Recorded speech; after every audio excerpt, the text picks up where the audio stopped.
আল্লাহ রাব্বুল আলামিন বলেন, ইয়া আইয়ুহাল্লাযীনা আমানু কুতিবা আলাইকুমুস সিয়াম কামা কুতিবা আলাল্লাযীনা মিন ক্বাবলিকুম লাআল্লাকুম তাত্তাকুন।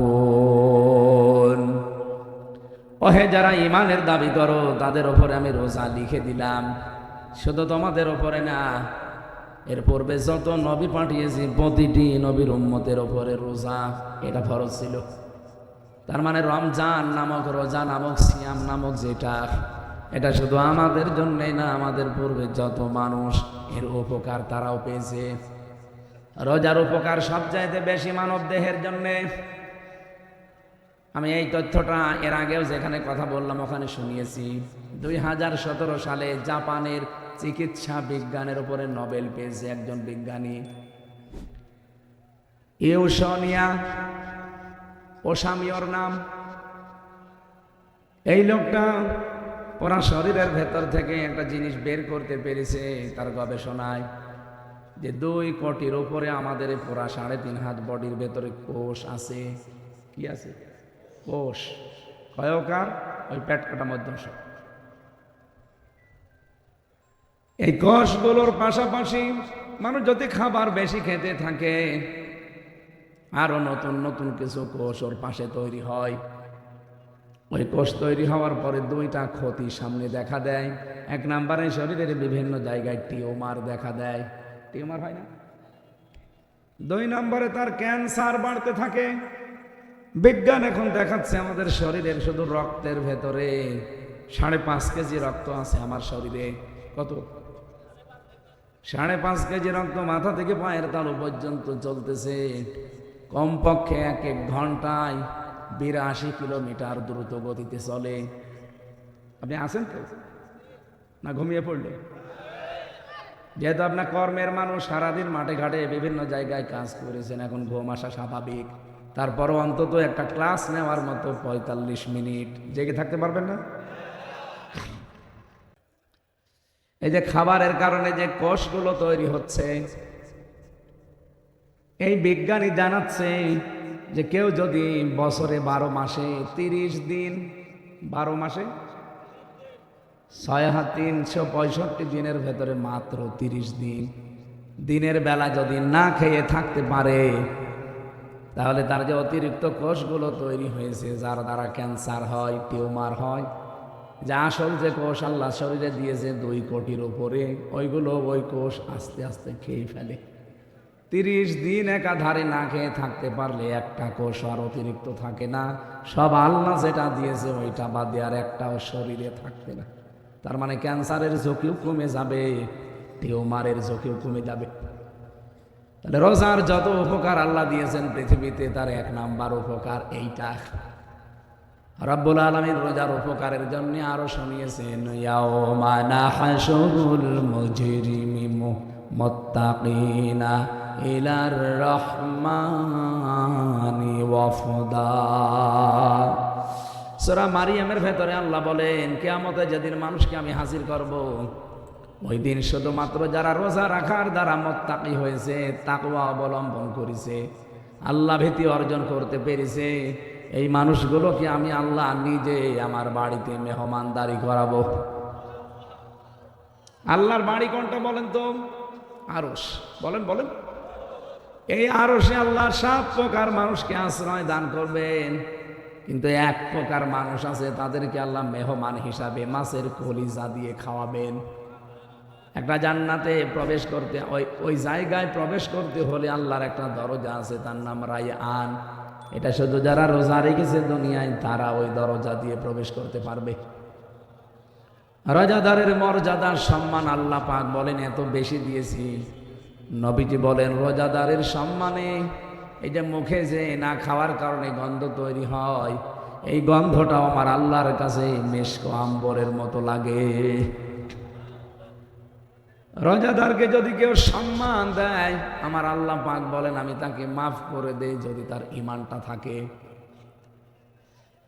একবার এক হিন্দু দোকানদার, এদিকে তাকান, হিন্দু এই দোকানদার মুসলমানদের বাজারে দোকানদারি করছে, আশপাশে সব মুসলিম দোকান, উনি ভেতরে শুধু একটা দোকান হিন্দুদের। ওর ছোট্ট ছেলে আছে 13 বছরের বয়স, সে খাবার নিয়ে এসেছে দুপুরবেলা। হিন্দু ডাক দিয়ে বলছে, বেটা রোজার মাস, রমজান চলছে, মুসলমানেরা যেহেতু রোজা আছে, রোজাদারের সামনে খাওয়া যাবে না, খেতে যদি তোমার মনে চায় তাহলে ভেতরে অন্দর মহলে নিয়ে যাও, একটা পর্দা টাঙিয়ে দাও, গোপনে 2 বাপ বেটা খেয়ে নেব। ছোট মানুষ তো গুরুত্ব দেয়নি, বসেও নিজের রোজা কি সবার সামনেই প্লেট নিয়ে খাওয়া আরম্ভ করেছে। হিন্দু বেটা ডাক দিয়ে বলছে, আমি নিষেধ করলাম তোমারে যে রোজাদার সবাই রোজা আছে, মুসলমানেরা তুমি এর সামনে খাবে না, তারপরও খাওয়া আরম্ভ করলে। যে কত রোজাদার দোকানদার এখন আমাদের দিকে তাকায়। এক চড় দিয়েছে সন্তানকে, বাবার চড় খেয়ে সন্তান কান্না আরম্ভ করেছে। ওই রাতে ওই এলাকার মসজিদের যিনি খতিব, তাকে আল্লাহ স্বপ্ন দেখিয়েছেন, আমার রোজাদার বান্দাদেরকে এই মুশরিক লোকটা যে সম্মান দিয়েছে, ওর যদি সত্যি আজকে ঈমান থাকতো আমি আল্লাহ ওরে মাফ করে দিতাম। রোজাদারের কত সম্মান আপনি বলেন, একজন হিন্দুকে আল্লাহ মাফ করে দিত যদি তার ঈমান থাকতো, শুধুমাত্র রোজাদারদের সম্মান করার কারণে। কত মানুষ এখানে আমরা আছি, রোজা রাখেও না, রোজার মাসে রোজাদারের সামনে উড়ি খায়, এরকম মানুষ নেই? এমনকি দোকানে পর্দা টেনে দিয়ে ভেতরে খাবার খায়। আরে ভাই, রোজা দিয়েছে আল্লাহ কয়েকটা উদ্দেশ্য নিয়ে। রোজার মাসে যদি দিনের বেলা কেউ সুস্থ থাকার পরে খাবার খায়, সে যেন বিশ্বাস করে যে আমি পায়খানা খাচ্ছি। কি ইন্নাল্লাযীনা ইয়াকুলুনা আমওয়ালাল ইয়াতামা যুলমান ইন্নামা ইয়াকুলুনা ফি বুতুনিহিম নারা ওয়া সায়াসলাউনা সাঈরা। সূরা নিসা 4 নম্বর পারার 17 নম্বর পৃষ্ঠা 14 নম্বর লাইনে 10 নম্বর আয়াতে আছে। তাফসিরে ফি জিলালিল কোরআন পাবেন। রব্বুল আলামিন বলেন, নিশ্চয় যারা খাচ্ছে খাবে। ও পাবনাবাসী, আল্লাহ এখানে ইয়েতিমদের মালের কথা জানিয়েছেন। আল্লাহ রাব্বুল আলামিন যেহেতু রমজানে রোজাদারদেরকে মেহমানদারি করাবেন, অনাসুল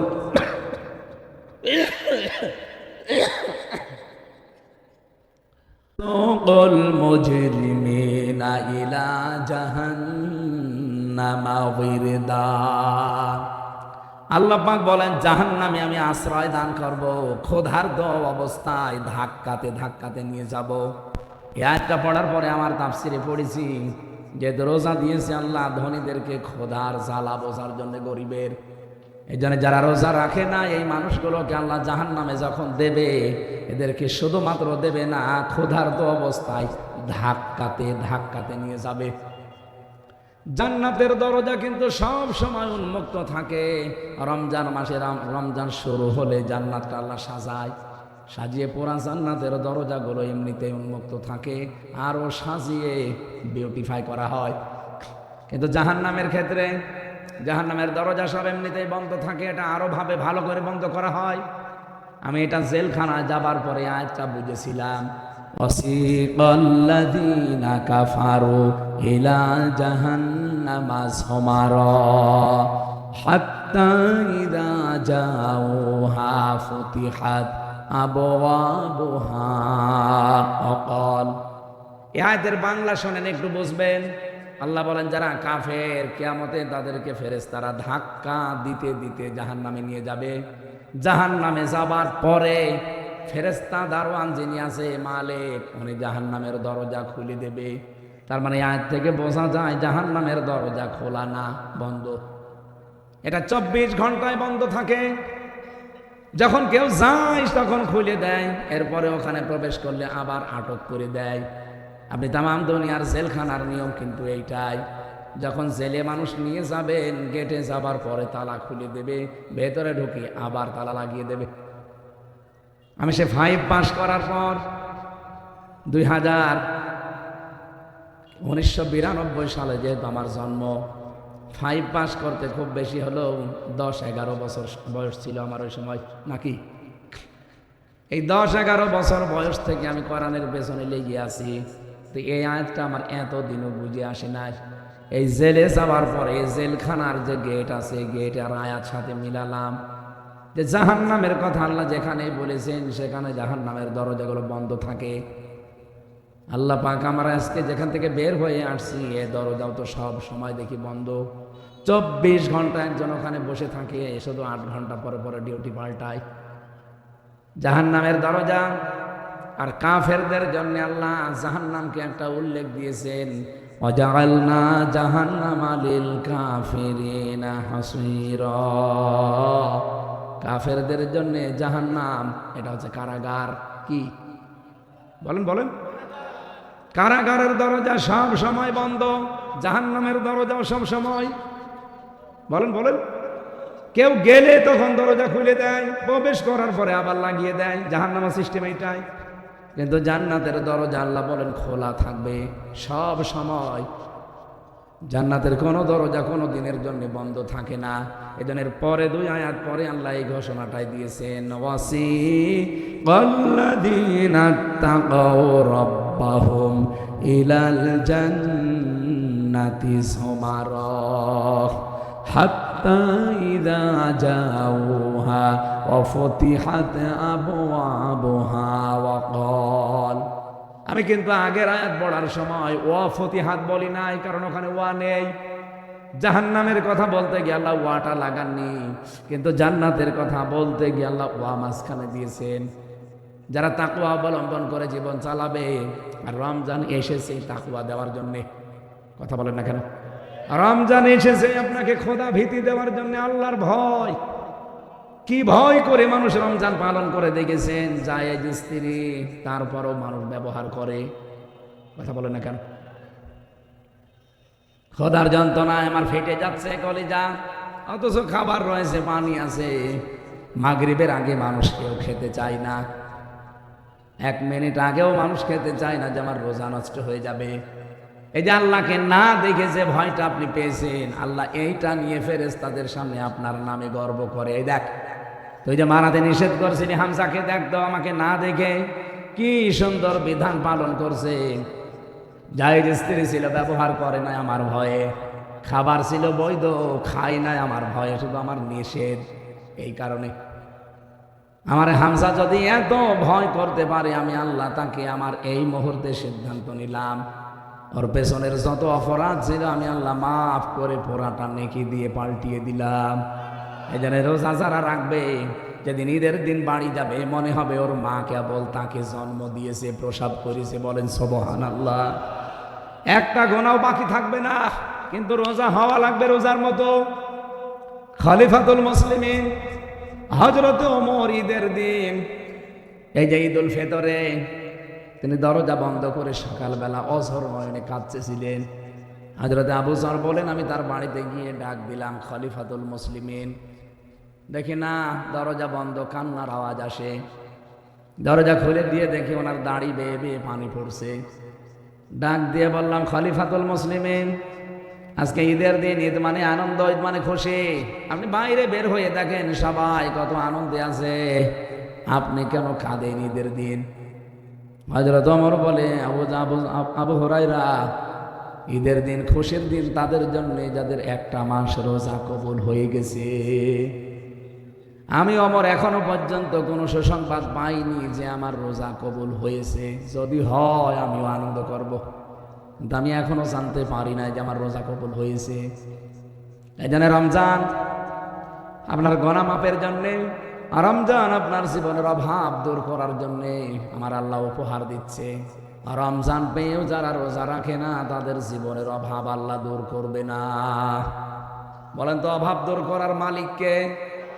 নাকি আপনার চাকরি, আপনার এই ফসলাদি, জমি জায়গা, ব্যবসা বাণিজ্য? না, পারবে না। অভাব দূর করতে পারে যিনি রাজ্জাক নাম নিয়েছেন। রাজ্জাক কার নাম? আরো জোরে বলেন। ইন্নাল্লাহা হুয়ার রাজ্জাকু যুল কুওয়াতিল মাতিন, অবশ্যই আমি আল্লাহ রাজ্জাক এবং যুল কুওয়াতিল মাতিন। এই নামটা পৃথিবীতে আর কারো নেই। রাজ্জাক এবং মাতিন এই নাম কার? বলেন বলেন। আল্লাহ বলেন রিজকের দায়িত্ব আমি নিয়েছি, তোর এইটা নিয়ে চিন্তা করার দরকার নেই। কিন্তু যেইটা নিয়ে তোর চিন্তা করার দরকার ওইটার দায়িত্ব আমি নেইনি, সেটা তাকওয়া। তাকওয়া তোরে অর্জন করাই লাগবে। তাকওয়া যদি কেউ অর্জন না করে তার দায়িত্ব আমার আল্লাহ নেয় না। এই জন্য কোরআনে পড়েছি সূরা তালাকের 3 নম্বর আয়াতে, ওয়া ইয়ারযুকুহু মিন হাইসু লা ইয়াহতাসিব ওয়া মান ইয়াতাওয়াক্কাল আলাল্লাহি ফাহুয়া হাসবুহ। রব্বুল আলামিন বলেন এই পৃথিবীতে কেউ যদি আল্লাহকে ভয় করে, এমন জায়গা থেকে তার রিজকের ব্যবস্থা হয়ে যায়, তার বিপদ আপদ এমন জায়গা থেকে দূর হয়ে যায়, লোকটার চিন্তার ভেতরেও আসে না যে এখান থেকে আল্লাহর সাহায্য আসতে পারে। ব্যাখ্যায় একটা ঘটনা পড়েছি আমি। আল্লাহ পাক যে বলেন এমন জায়গা থেকে তার রিজকের ব্যবস্থা হয়, এই আয়াতের ব্যাখ্যায় একটা ঘটনা পড়েছি, শিক্ষার জন্য বলছি। আমাদের জীবনেও যদি তাকওয়ার এরকম লেভেলে পৌঁছিয়ে যেতে পারি, আমাদেরকেও আল্লাহ পাক এরকম কিছু দেবেন যার কোনো ধারণা আমাদের নেই। আমরা নাম শুনেছি আবু মুসা জঙ্গি রহমতুল্লাহ আলাই, যিনি আব্দুল কাদের জেলানী রহমতুল্লাহ আলাইহির বাবা ছিলেন। আমার মতো যুবক বয়সে তিনি যাচ্ছিলেন নদীর পাশ দিয়ে, পানির পিপাসায় ক্ষুধার যন্ত্রণায় প্রায় সারাদিনের না খাওয়া শরীর, পানি খাওয়ার জন্য নদীতে নামলেন। হঠাৎ দেখে একটা আপেল ভেসে আসতেছে পানি দিয়ে। ক্ষুধার যন্ত্রণা সহ্য করতে না পেরে তিনি খেয়ে ফেললেন। চিন্তা করেন আমি কার আপেল খেলাম? উনি ওনার মায়ের কাছ থেকে শুনেছিলেন যে কারো জিনিস না বলে খাওয়া, না বলে নেওয়া, এর নাম চুরি। এর নাম বলেন না কেন? কারো জিনিস না বলে খাওয়া, না বলে নেওয়া, এর নাম আর একবার বলেন। আর আগস্টের 5 তারিখের পর থেকে যেটা আরম্ভ হয়েছে, এই যে আপনি চাঁদাবাজি করেন, এটা তো চুরি না? বলেন তো এই লোকটা আল্লাহর ভয় যে আমি না বলে খেয়ে ফেললাম, যদিও নদীতে ভেসে আসা জিনিস খাওয়া যায় আছে, কারণ এর কোনো মালিক নেই নির্দিষ্ট। কি না মানে নদীতে পড়ে থাকা কোনো জিনিস পানি দিয়ে ভেসে আসতেছে, আপনি খেতে পারবেন, কারণ ওটা নির্ধারিত মালিক জানা নেই। তারপরও চিন্তা করলেন আমি তো না বলে খেয়ে ফেলেছি, অবশ্যই এর কোনো একজন মালিক আছে। ফলটা যেহেতু ভেসে আসতেছে, দেখি আমি এই ফল অনুসন্ধান করি। তিনি চলতে থাকলেন, প্রায় 1 বেলা চললেন। যাওয়ার পরে দেখেন হ্যাঁ নদীর পাশে একটা আপেলের বাগান পেয়েছেন। ভেতরে যে দেখেন একটা লোক কাজ করছে। জিজ্ঞাসা করলেন ভাই এই বাগানের মালিক কোথায়? বলে কেন, আপনি কি কোনো কাজ নেবেন? বলছে না, আমি মালিকের সাথে কথা বলতে চাই। ওই যে মাচার উপরে বসে আছে মুরব্বী মানুষ, ওইটাই মালিক। ওখানে গেলেন, ডাক দিয়ে বললেন মুরব্বী এ বাগানের মালিক আপনি? বলে হ্যাঁ। এখান থেকে একটা ফল ভেসে যাচ্ছিল, আমি প্রায় আধা বেলা হাঁটতে হাঁটতে এসেছি। ফলটা আমি নদী থেকে ভাসা অবস্থায় খেয়ে ফেলেছিলাম। মনের ভেতরে আমার চিন্তা যে না বলে খাওয়া, না বলে নেওয়া, এর নাম যেহেতু চুরি, আমার তো গোনা হয়ে গেল। আপনার অনুমতি না নিয়ে আপনার বাগানের পড়ে যাওয়া ফল আমি খেয়ে ফেলেছি, দয়া করে আমারে মাফ করে দেন, এ দাবি আপনি আর রাখবেন না। মুরব্বী লোকটা বিচক্ষণ ছিলেন, তিনি আলেম ছিলেন। ডাক দিয়ে বললেন বাবা আমি তোমারে মাফ করতে পারি, কিন্তু বাগানের আসল মালিক আমার মেয়ে। লোকটা চিন্তা করলেন এরকম তাকওয়াবান, এরকম আল্লাহর ভয়ওয়ালা সন্তান আমার একটা দরকার। বাড়ির ভেতর থেকে ঘুরে আসলেন, বানিয়ে বানিয়ে বললেন আমার মেয়ে বলেছে মাফ করে দেবে, কিন্তু আমার বাড়িতে 12 বছর কাজ করা লাগবে। আমি রাজি আছি, কারণ আমার দাবি যদি আপনি না ছাড়েন কিয়ামতের দিন আল্লাহ আমাকে মাফ করবে না, কারণ এইটা হক্কুল্লাহ না, এটা হক্কুল ইবাদ। এই চিন্তাটা যদি বাংলাদেশের 1628 জন মানুষ যারা দায়িত্বে আছে এখন, এরা যদি এই টেন্ডেন্সি নিয়ে চলতো যে আমি যারটা মেরে খাই, যার কাছে চাঁদাবাজি করি, যার কাছে ফাঁকি দিয়ে খাই, ও যদি আমারে মাফ না করে আমার আল্লাহ আমাকে মাফ করবে না, তার মানে আমার দাড়ি রাখা, রোজা রাখা, নামাজ পড়া সব মাঠে মারা যাচ্ছে, কিছু কবুল হচ্ছে না। বলেন তো এই দেশটা পরিবর্তন হতে 16 ঘন্টায় যথেষ্ট? হ্যাঁ, এটা একটা পদ্ধতি, একটা রাস্তা। এই পদ্ধতিতে মানুষ ভালো বানানো যায় আল্লাহর তাকওয়া দিয়ে, ভয় দিয়ে। আর একটা আছে আইন। আইনগুলো আল্লাহ দিয়েছেন এই কারণে, যখন এইগুলোই কাজ হবে না তখন আইন এত কড়াকড়ি করা লাগবে যেন বাধ্য হয় ভালো হতে। এই জন্য এই যে ছিনতাই, চাঁদাবাজি, বিশেষ করে ডাকাতি বেড়ে গেছে এখন, কব দিচ্ছে যেখানে সেখানে। এই কারণে আজকে স্বরাষ্ট্র উপদেষ্টা অলরেডি ডাইরেক্ট ওপেন ঘোষণা দিয়েছে, কেউ যদি কোনো চাঁদাবাজ, কোনো ডাকাত, কোনো চোর, কোনো ছিনতাইকারী ধরতে পারেন, পিটিয়ে মেরে ফেলবেন, কোনো অসুবিধা নেই। এটা আমার মনে হয় আরো বেশি করা দরকার। হ্যাঁ, প্রশ্ন আসতে পারে 15.5 বছর তো আমরা বিভিন্ন কায়দায় নিগৃহীত, বিভিন্ন কায়দায় আমাদেরটা ওরা মেরে খেয়েছে। আরে ভাই, ওই যে আগস্টের 5, 6, 7 3 দিন গেল, ওই সময় বাবা শাহজালাল সব হালাল ছিল, করতে পারেননি? কি হালাল ছিল না? কত মানুষকে দেখলাম বাংলাদেশে পিটিয়ে মারার পরে টাঙিয়ে রেখেছে 4 রাস্তার মোড়ে। ঝিনাইদহ 4 রাস্তার মোড়ে টাঙিয়ে রেখেছিল একজনকে ভেতরে বাঁশ দিয়ে। হ্যাঁ, লোকটা এত অপরাধ করেছিল এলাকার মানুষের কাছে, শুধু সময় পাল্টাতে দেরি, জাগায় পিটিয়ে 5 তারিখে মেরে বিকালে টাঙিয়ে দিয়েছে। তা আবার বললাম ভেতরে বাঁশ দিয়েছে পেছনে। টাঙানো ছিল প্রায় সারাদিন, সারা রাত। পরের দিন প্রশাসন যে খুলে ওর মাটিও হয়নি, জানাজা করবে কে, ওইভাবেই দিয়ে দিয়েছে। যা, আপনি এখন চাঁদাবাজি করেন, এখন বলছেন ওরা 15 বছর খেয়েছে, সেই টাকা আমি এখন নিচ্ছি, এটা আমার জন্য বৈধ। বৈধ ছিল ওই 5, 6, 7 তারিখ, এরপর আর বৈধ নেই। ওই সময় যদি খেয়ে ফেলতেন তখন আর বিচার আচারও করা লাগতো না, কারণ ওই সময় বিশ্বের মিডিয়াগুলো সেরকম ঝামেলা করে নাই। আর এখন চুন থেকে পান খসলে বিশ্বের মিডিয়া হাঁ করে আছে। আর দাদা বাবুরা তো সব সেট করেই রেখেছে, এই জন্য কিছু করা যাবে না। সেনাপ্রধানের বক্তব্য শুনছেন না গত 2 দিন ধরে? ওনার এক একটা কথায় কি ইঙ্গিত আছে আপনি টের পাচ্ছেন? এখনো যদি নিজেদের ভেতরে কাদা ছোড়াছড়ি বন্ধ না করেন, এই ছোটখাটো বিষয় নিয়ে যদি এখনো চাঁদাবাজি, মানুষকে হয়রানি, ডাকাতি, চুরি এগুলো করছে কারা আমরা জানি, যদি এগুলো বন্ধ না করতে পারেন, সামনে কিন্তু দুর্দিন আসতেছে। কয়েকদিন আগে এমনি গিয়েছিল দাদা ট্রাম্পের কাছে, এ বাংলাদেশ নিয়ে বিভিন্ন মিথ্যা চিত্তা বানিয়ে বলে হাসিনাকে যেন আবার বসানো যায়। কিন্তু দেখবেন ওই যেই দিন গেছে দাদা গেছে ট্রাম্পের কাছে, ওই দিনই ডক্টর মোহাম্মদ ইউনূস উনি বিশ্বের আন্তর্জাতিক মিডিয়াগুলো নিয়ে আয়না ঘরে গেছে যে এই দেখেন ট্রাম্প বলছে, কি বলতে এসেছেন আপনি যে হাসিনাকে আবার ওখানে আমি বসিয়ে দেই, আমার পাগলা কুকুরে কামড় দিয়েছে। হাসিনা নিয়ে, বাংলাদেশ নিয়ে কোনো কথা আমার সাথে বলবেন, ওটা আপনার ব্যাপার, যান। কারণ কি দেখালো বিশ্বের মিডিয়া, দেখেছেন?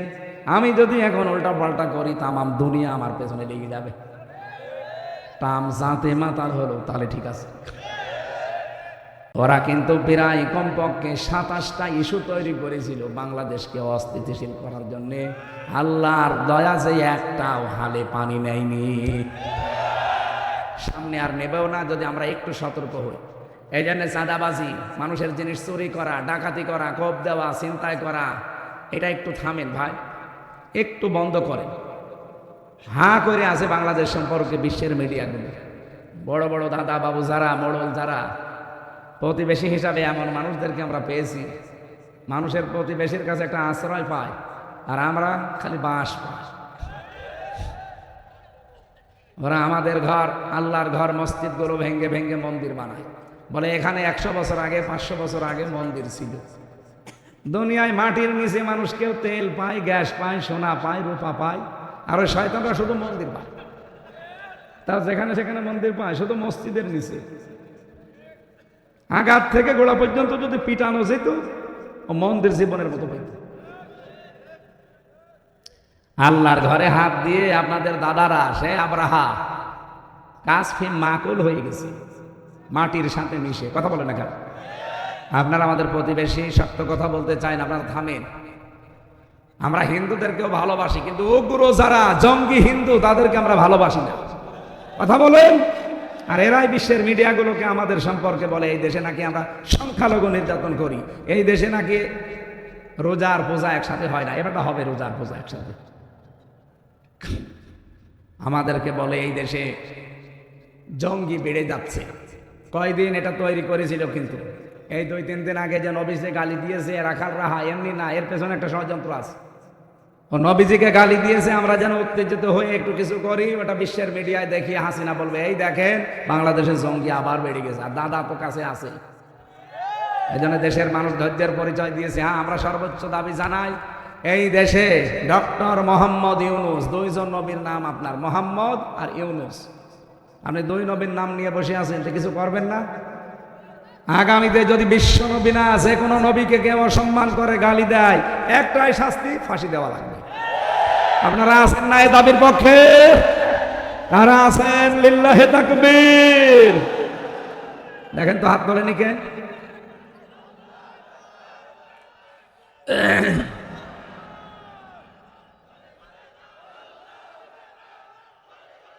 আলহামদুলিল্লাহ। লোকটা চিন্তা করছে আমার মেয়ের বয়স এখন মাত্র 6 বছর, 18 বছর বয়সে মেয়েটাকে বিয়ে দেব, কিন্তু এই ছেলেটাকে ধরে রাখতে হলে এখনো 12 বছর লাগবে। যে ঠিক আছে, আমি রাজি আছি, আপনি আমার দাবি না ছাড়লে আমার তো উপায় নেই। 12টা বছর কাজকর্ম করেছে, তার অ্যাক্টিভিটিস, তার চরিত্র কিন্তু মালিক দেখতেছে। 12 বছর পার হবার পরে বলে আমার ছাড় দেন, আমি বাড়ি যাব। বলে আমার মেয়ে এই কথা জানিয়েছে, মাপ তোমারে করে দেবে, কিন্তু আমার মেয়েকে বিয়ে করা লাগবে। কে বলেন? আমি বাড়ি আমার বহু দূরে, আমার মা বাবা এখানে নেই, আমি আন্দাজে বিয়ের কথা বলে না, মাপ পেতে চাইলে বিয়ে করাই লাগবে। আল্লাহর ভয়ে আল্লাহর এই বান্দা আবু মুসা জঙ্গি রহমতুল্লাহ আলাইহি অস্থির হয়ে পড়েছে। ঠিক আছে, আমি রাজি আছি, আপনি যদি আপনার দাবি না ছাড়েন আমার তো উপায় নেই।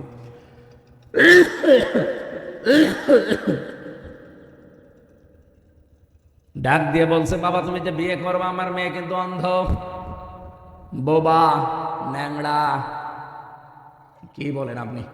এইরকম মেয়ে আমার উপরে আপনি দিয়ে দেবেন? আপনার কি বিবেক আছে? মাপ পেতে চাইলে বিয়ে করা লাগবে। রাজি হয়ে গেছে। বিয়ে করার পরে বাসর রাতে গিয়ে তাড়াতাড়ি বের হয়ে চলে যাচ্ছে। স্ত্রী ডাক দিয়ে বলে, স্বামী যাবেন না, আমার বাবা আপনাকে যা বলেছে, 12 বছর আপনি আমার বাড়িতে কাজ করেছেন, কোনোদিন আমার চেহারা দেখেননি। কি পর্দায় ছিলেন তারা বলেন তো? নিজের বাড়ির কাজের লোক রাখালকে পর্যন্ত নিজের চেহারা 1-2 দিন না 12 বছরে তারা দেখতে দেয় না, আর আমাদের ড্রাইভারের সাথে বেরিয়ে চলে যায়।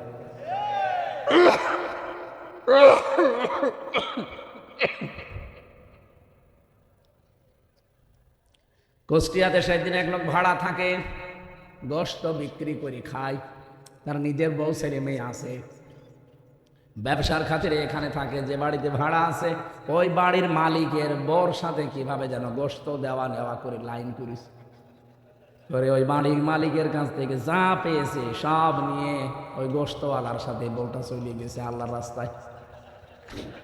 একটা কথা হইল,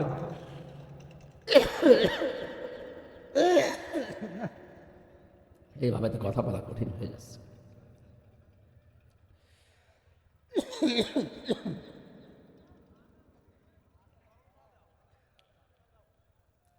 সুবহানাল্লাহ, আলহামদুলিল্লাহ, লা ইলাহা ইল্লাল্লাহ,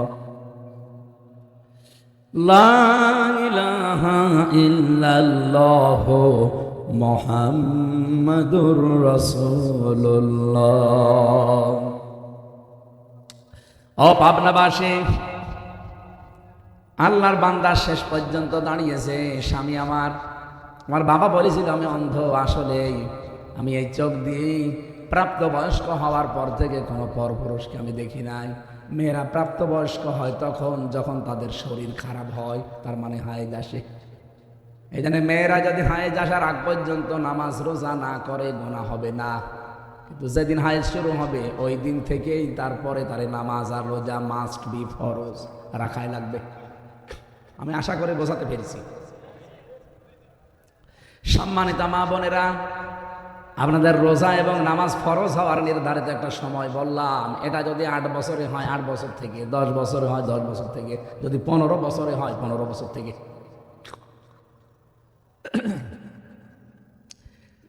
কোরআনের বিধান যেহেতু শুধু বাংলাদেশের জন্য না, তামাম পৃথিবীর জন্য, এই জন্য বিভিন্ন দেশের মেয়েদের শারীরিক গঠন হিসাবে, পরিবেশের প্রাকৃতিক কারণ হিসাবে তাদের শরীর খারাপ হয় এক এক সময়ে।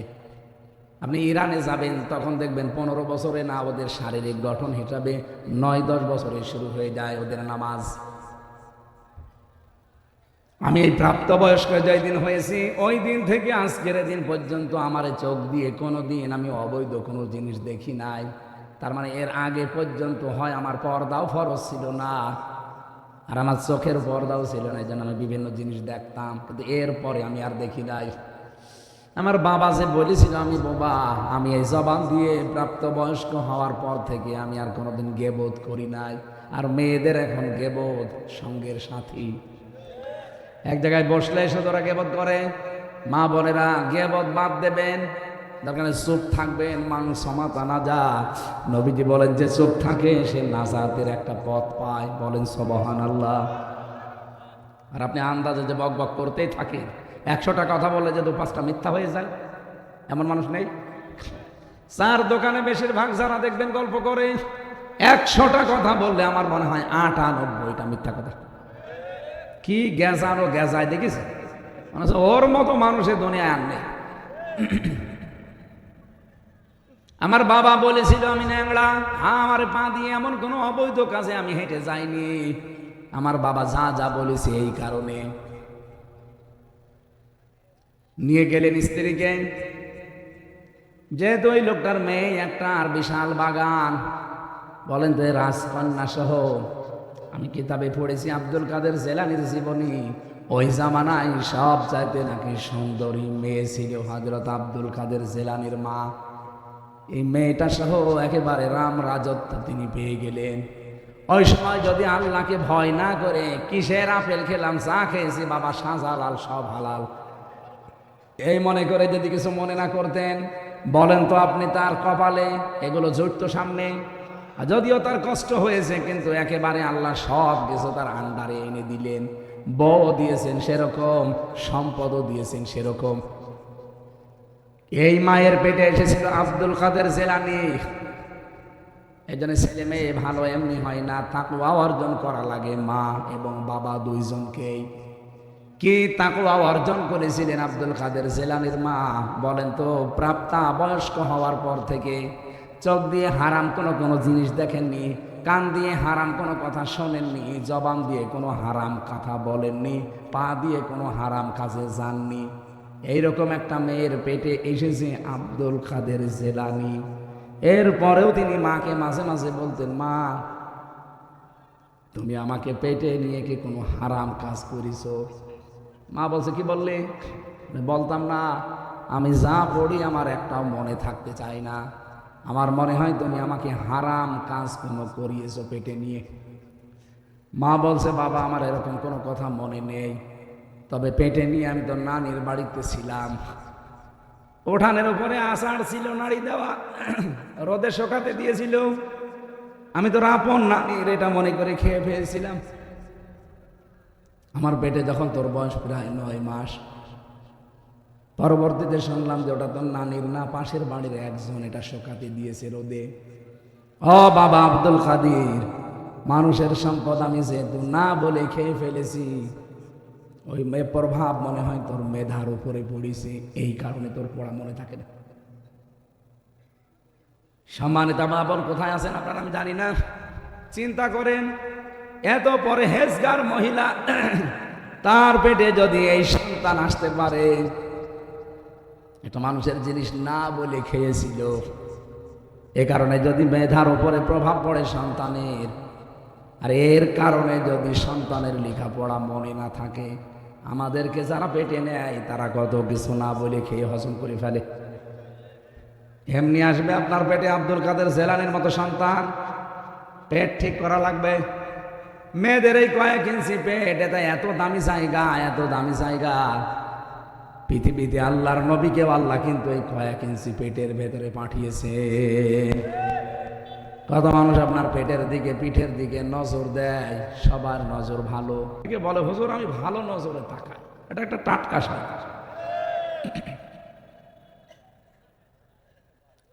তোমার নজর কত ভালো।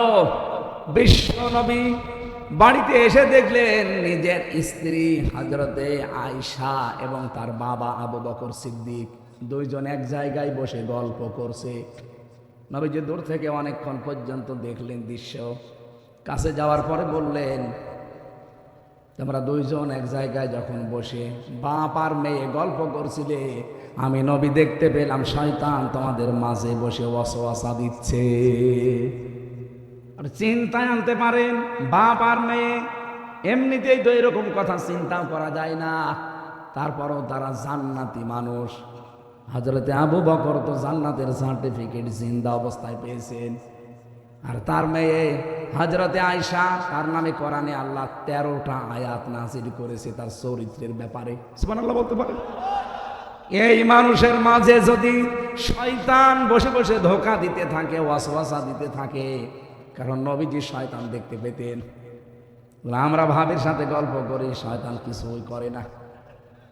দোলা ভাইয়ের সাথে আপনি গল্প করছেন, শয়তান বসে আছে, জীবনেও না।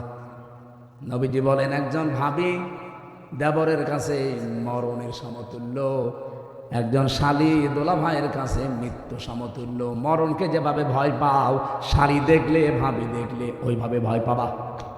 কিন্তু এখন এগুলো সব বলে আমার ভাবি না, এটা আমার মায়ের মতো।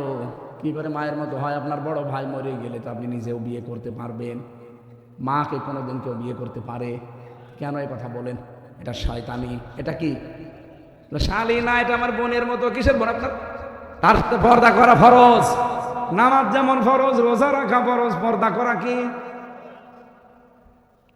আব্দুল কাদের জেলানী রহমতুল্লাহ আলাইহি যে মায়ের পেটে আসলেন, আমাদের মা বোনদের পেটও আল্লাহ যেন এইরকম বানিয়ে দেন, বলেন আমিন। তাদের তাকওয়ার লেভেল এভাবে তৈরি করা দরকার। আমি শুরু করেছিলাম ওয়ারযুকহু মিন হাইসু লা ইয়াহতাসিব। কেউ যদি সত্যি তাকওয়া অবলম্বন করতে পারে, এমন জায়গা থেকে আল্লাহ তার বিপদ দূর করবে, তার রিস্কের ব্যবস্থা করবে। লা ইয়াহতাসিব, তার ধারণাও ছিল না যে এখান থেকে এরকম কিছু আসতে পারে। অতীতে যেমন আল্লাহ দিয়েছেন তাকওয়ার কারণে, রমজান যেহেতু দড়গড়া এসে গেছে এই তাকওয়া নিয়ে, সত্যি আমরা এবারের রমজান আর গতবারের মতো না, এমন ভাবে পালন করতে চাই যেন রমজান আমাকে জান্নাতে পৌঁছিয়ে দেয়, বলেন আমিন। লিকুল্লি শাইইন যাকাতুন ওয়া যাকাতুন জাসাদিস সাওম। পৃথিবীর প্রতিটি জিনিসের যাকাত আছে। নবীজি বলেন এই শরীরের যাকাত হচ্ছে রোজা। আমি আবার বলছি, ওই যে অটোভেস, এদিকে তাকান, এই যে অটোভেস নামে যে বিজ্ঞানী আবিষ্কার করলেন এই কোষগুলো, আপনার ভেতরেও কিন্তু এখন ক্যান্সারের জার্ম আছে, টিউমার আছে। এগুলো হয়তো ফুটে ওঠে না, তাই হঠাৎ ফুটে উঠলে যে আমার একটা উঠেছে, এটা জেলখানায় থাকতে শুরু হয়েছে, এখনো শেষ হয়নি। এই টিউমার প্রায় লোকের শরীরে জানা অজানা আছে, হয়তো কারোটা ফুটে ওঠে, কারো ওঠে না। এই জন্য বেশি খাবার খাওয়ার দ্বারা এই কোষগুলো যাদের বেশি বেশি বৃদ্ধি হয়েছে, 1 মাস রোজা রাখলে আমার আল্লাহ এই যে ক্যান্সার এবং টিউমারের যে কোষগুলো, সবগুলো থেকে আমার আল্লাহ আমাদের মুক্ত করে দেবেন। এই জন্য দুনিয়ায় সুস্থ থাকতে চাইলে রোজা রাখা দরকার। যারা বলেন আমার গ্যাস, এই জন্য রাখতে পারি না, আপনি ভণ্ডামি করছেন। রোজা রাখলে গ্যাস আরো ভালো হবে না? ডায়াবেটিস, রোজা রাখতে পারি না, কে বলেছে আপনাকে? রোজা রাখলে ডায়াবেটিসও কন্ট্রোলে থাকবে। একটা মাস আল্লাহ রোজা খেলা করার জন্য দেয়নি, ভণ্ডামি করার জন্য দেয়নি, দিয়েছি অনেকগুলো উদ্দেশ্য নিয়ে। আল্লাহ উদ্দেশ্যগুলো পালন করার তৌফিক আমাদের দান করেন, বলেন আমিন। যেহেতু শরীরেরও জাকাত আছে, এই জাকাতটা রমজানে দেবে। আর যাদের জাকাত ফরজ আছে অন্যান্য মালের, রমজানে দেবেন, 70 গুণ সওয়াব পাবেন। এখন রাত 1টা বাজে, 1:35। আমি মেয়েদের ওপরে জেলখানায় বই লিখেছি, মেয়েদের দাম্পত্য জীবনের সমস্যা কি এবং তার সমাধান কি। কারণ অধিকাংশ মানুষ জেল খাটতেছে মেয়েদের কারণে। ওই গাড়িতে আছে মেয়ের জন্যে বা বর জন্যে নিয়ে যাবে, আর মেয়েরা যদি এসে থাকেন আপনার ছেলেকে নাতিকে পাঠিয়ে দেন, ওখানে ছেলেদেরও একটা আছে দাম্পত্য জীবনের সমস্যা এবং সমাধান নিয়ে। টাকা পয়সা যদি নিয়ে আসেন মাহফিলের জন্য তাহলে দিয়ে যাবেন, বাড়ি নিয়ে যাবেন না, বিপদে পড়ে যাবেন। ব্যাগ যারা নিয়ে যাচ্ছে কয় লোক, ওই যে ব্যাগ যাদের আছে ওনারা একটু যাচ্ছে, সমর্থ মতো দিয়ে যাবেন ভাই। রাত 1:35 বাজে, এখন তাহাজ্জুদের নামাজ পড়বো, এরপরে ফজরের নামাজ আছে, এরপরে সকালে কর্মজীবন আছে। এজন্য আজকে শেষ করলাম, আগামী থেকে আবার কথা হবে ইনশাল্লাহ। এই মোটামুটি করে কেন, একটু তাড়াতাড়ি যান, তাড়াতাড়ি যান। যারা দিতে চান অবশ্যই দিয়ে দেবেন। সূর্য ওঠা সূর্য ডোবার সময় নামাজ পড়া যাবে কিনা? না, যাবে না। মেয়েদের ঈদের নামাজের বিধান কি? নামাজ পড়তে পারবে যদি ওই ব্যবস্থা করে দিতে পারেন। জমার খুতবা কয়টা? 2টা। ইমামের কোরআন তেলাওয়াত শুদ্ধ না, তার পেছনে নামাজ হবে কিনা? না, নামাজ হবে না। ইমাম জানে তার তেলাওয়াত শুদ্ধ না, তাহলে মাসলা কি? পরে বারবার 3বার তাকিদ দেবেন, এরপরও যদি শুদ্ধ না করে ওর পেছনে নামাজ পড়া জায়েজ নেই। কিছু টাকা পাওয়া গিয়েছে প্রমাণ সহ, মালিক যেন নিয়ে যায়। হ্যাঁ, এখানে পাওয়া গেছে, টাকাগুলো নিয়ে যান। আল্লাহুম্মা আমিন। রব্বানা আতিনা ফিদ দুনিয়া হাসানা ওয়া ফিল আখিরাতি হাসানা ওয়া কিনা আযাবান্নার। রব্বুল আলামিন, চম্পাবিল তুমি মাদ্রাসার দিকে তাকাও, হাজার হাজার বান্দা বান্দিরা 2টা বেজে যাচ্ছে। এত রাত পর্যন্ত দুনিয়ার কোনো মানুষের কথা শোনার জন্য আমরা জেগে থাকি না। কোরআনে কারিম থেকে তাকওয়ার উপরে যতটুকু শুনেছি, আমাদের জীবনেও তুমি তাকওয়া পয়দা করে দাও। রমজান যে সেই তাকওয়ার জন্যে আল্লাহ তুমি তাকওয়া আমাদেরকে ভরপুর তৈরি করো। সভাপতি আলহাজ রফিকুল আজিজ কবুল করে নাও। আলহাজ কে এম আনোয়ারুল ইসলাম সাবেক সংসদ সদস্য তোমার বান্দাকে মঞ্জুর করো। যত অতিথি এখানে এসেছে আল্লাহ, মনের ভেতরে যার যে কামনা বাসনা আছে আমাদের চায় আশাগুলো পূরণ করে দাও। জালেমের জেলখানায় 3টা বছর আমি অসুস্থ হয়ে গেছি। আল্লাহ আমাকে মেহেরবানি করে আগের অবস্থায় ফিরিয়ে দাও। ডায়াবেটিস আমার অনেক বেশি হয়ে গেছে, এই রমজানের উসিলায় ডায়াবেটিস থেকে আমার চিরমুক্তি দিয়ে দাও। আমরা যারা অসুস্থ আছি এখানে যে যেই নিয়ত নিয়ে হাত তুললাম, আল্লাহ আমাদের শেফায়ে কামেলা আজেলা দান করো। মা বোনদেরকে তুমি খাদিজাতুল কুবরার মতো বানিয়ে দাও। এলাকায় মাটির নিচে যারাই ঘুমিয়ে আছেন কোরআনের ইজ্জতে মাফ করে দাও। তোমার বান্দা ডাক্তার সারোয়ার যুবক মানুষ, তার মাধ্যমে এসেছি আল্লাহ, তাকে তুমি মঞ্জুর করে নাও। আমার কণ্ঠটা তোমার কাছে ভিক্ষা চাই আল্লাহ, এই তাহাজ্জুদের সময় খালি হাতে ফেরত দিও না। সত্যি এই ভিক্ষুকের মতো হাত তুলেছি আল্লাহ, আমার কণ্ঠটা ফিরিয়ে দাও। বারাকাল্লাহু লানা ওয়া লাকুম ফিল কোরআনিল আযীম। আলহামদুলিল্লাহি রাব্বিল আলামিন। লা ইলাহা ইল্লাল্লাহু মুহাম্মাদুর রাসূলুল্লাহ।